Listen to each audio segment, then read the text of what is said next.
നമസ്കാരം. Raf talk ഫുട്ബോളിലേക്ക് അവർക്കും സ്വാഗതം. പ്രവചന സിംഹമോ മാൻഡ്രേക്കോ എന്നൊരു സംശയത്തിന് ഇനി ഇടയില്ല. ഒന്നാം തരം മാൻഡ്രേക്കാണ്. അതാണിപ്പോൾ ഇംഗ്ലീഷ് പ്രീമിയർ ലീഗിലെ മാച്ച് ഡേ 13 കഴിയുമ്പോൾ മനസ്സിലാക്കാൻ പറ്റുന്നത്. പല ടീമുകളുടെയും ആരാധകർ മെസ്സേജും കമൻറ്റും ഒക്കെ ആയിട്ട് ഇനി താൻ മിണ്ടിപ്പോകരുത് എന്നൊക്കെ പറയുന്നുണ്ട്. കാരണം അമ്മാതിരി പണിയല്ലേ കിട്ടുന്നത് നമ്മുടെ പ്രവചനം വന്നു കഴിഞ്ഞാൽ. പക്ഷേ പ്രിയ സുഹൃത്തുക്കളെ, നമ്മളിത് തുടരും. ഇതൊക്കെ കളിയുടെ ഒരു ആവേശത്തിൽ അങ്ങ് ചെയ്യുന്നതാണ്. ചിലപ്പോൾ പ്രഡിക്ഷൻ ശരിയാവും, ചിലപ്പോൾ തെറ്റിപ്പോവും. പക്ഷെ ഇത്തവണ എന്നാലും ഇങ്ങനെയുണ്ടൊരു പൊട്ടൽ, അല്ലെങ്കിൽ ഇങ്ങനെയുണ്ടോ ഒരു പാളൽ എന്ന് തോന്നിപ്പിക്കുന്ന തരത്തിലാണ് ഓരോ കളിയുടെയും റിസൾട്ട് വന്നിട്ടുള്ളത്. തുടങ്ങാം നമുക്ക്. എന്ത് പറ്റി, എന്തായിരുന്നു പ്രവചനം എന്നുള്ളത്. ബ്രെൻഫോർഡ് വേഴ്സസ് ബേൺലി മത്സരം നമ്മൾ പ്രവചിച്ചത് ബ്രെൻഫോർഡ് 2-0 ജയിക്കുമെന്നാണ്.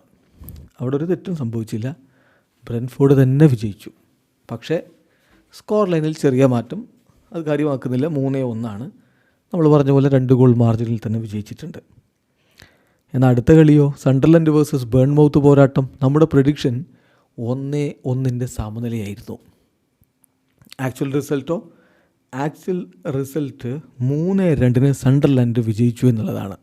പണി കിട്ടിയോ? ദെൻ അടുത്ത കളി Manchester City versus Leeds United. നമുക്ക് സംശയം ഉണ്ടായിരുന്നില്ല മാഞ്ചസ്റ്റർ സിറ്റി ജയിക്കും, 3 ഗോൾ അടിക്കും എന്നുള്ളത്. 3-0 സിറ്റിയുടെ വിജയം നമ്മൾ പ്രെഡിക്റ്റ് ചെയ്തു. തെറ്റിയില്ല, സിറ്റി ജയിച്ചു, 3 ഗോളും അടിച്ചു. പക്ഷേ ലീഡ്സും 2 ഗോൾ തിരിച്ചടിച്ചിട്ടുണ്ട്. അത് മാത്രമാണല്ലോ വ്യത്യാസം. അതായത് 3-2 എന്നാണ് ആ ഒരു മാച്ചിൻ്റെ റിസൾട്ട് വന്നത്.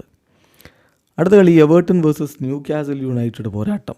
നമ്മൾ ന്യൂ കാസിലിന് എവേർട്ടൺ പണി കൊടുക്കുമെന്ന് വിശ്വസിച്ചിരുന്നു. അതുകൊണ്ട് തന്നെ 2-0 എവേർട്ടൺ ജയിക്കുമെന്ന് നമ്മൾ പ്രിഡിക്റ്റ് ചെയ്തു. ആടപടലം പണി കിട്ടി.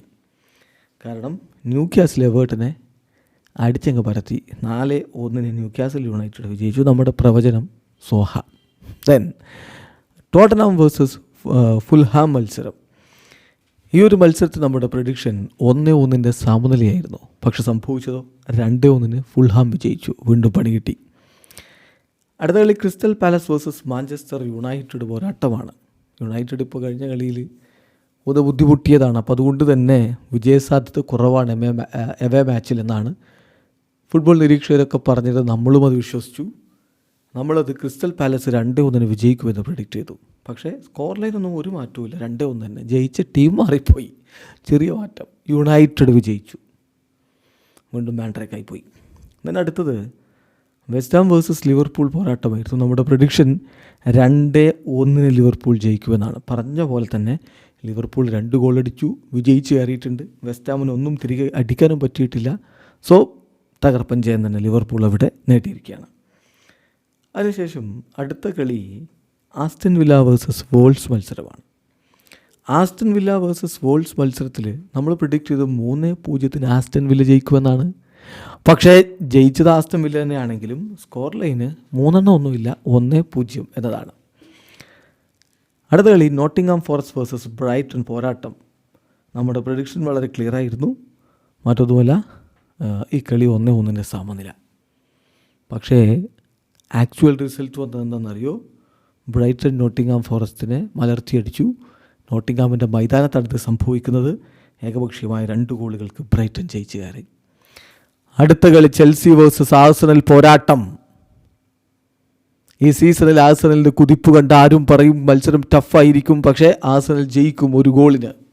നമ്മുടെ പ്രഡിക്ഷൻ അതായിരുന്നു. പക്ഷേ റിസൾട്ട് വന്നപ്പോഴോ 10 പേരെ വെച്ച് ചെൽസി അങ്ങ് പോരാട്ട വീര്യം കാണിച്ചിട്ട് ആഴ്സണലിനെ അടിച്ചിരുത്തി. 1-1 സമനില. അപ്പോൾ ചുരുക്കത്തിൽ മിക്ക പ്രഡിക്ഷൻസും പൊട്ടിപ്പാളീസായിട്ടുണ്ട്. എന്നാലും നമ്മൾ ഈ ഉദ്യമം തുടരും. പ്രീമിയർ ലീഗ് വളരെ ഇൻട്രസ്റ്റിംഗ് ആയ രൂപത്തിൽ മുന്നേറിക്കൊണ്ടിരിക്കുകയാണ്. ആഴ്സണൽ 13 കളി 30 പോയിൻ്റ് 1-ാം സ്ഥാനത്ത് വിരാജിക്കുമ്പോൾ സിറ്റിക്ക് 13 കളി 25 പോയിൻ്റ് 2-ാമത്, ചെൽസി 13 കളി 24 പോയിൻ്റ് 3-ാമത്, ആസ്റ്റൺ വില്ല 13 കളി 24 പോയിൻ്റ് 4-ാമത്, ബ്രൈറ്റൺ 13 കളി 22 പോയിൻ്റ് 5-ാമത്, സണ്ടർലൻഡ് 13 കളി 22 പോയിൻ്റ് 6-ാമത്. യുണൈറ്റഡ് ഇപ്പോൾ 7-ാം സ്ഥാനത്താണ്. 13 കളി അവർക്ക് ആകെയുള്ളത് 21 പോയിൻ്റാണ്. അവർ 7-ാം സ്ഥാനത്താണ് നിൽക്കുന്നത്. അപ്പോൾ ലിവർപൂൾ ഇപ്പോൾ കളി ജയിച്ചു, എന്നാലും അവർക്ക് 13 കളി 21 പോയിൻ്റാണുള്ളത്. അവരിപ്പോൾ 8ാം സ്ഥാനത്താണ്. ഇതാണ് പ്രീമിയർ ലീഗിലെ പോയിൻ്റ് പട്ടിക. പോരാട്ടങ്ങൾ കനക്കുകയാണെന്നർത്ഥം. വീഡിയോ അവസാനിക്കുന്നു. ഫുട്ബോൾ ലോകത്തെ കൂടുതൽ വിശേഷങ്ങളുമായി റാഫ് ടോക്സ് വീണ്ടും എത്താം.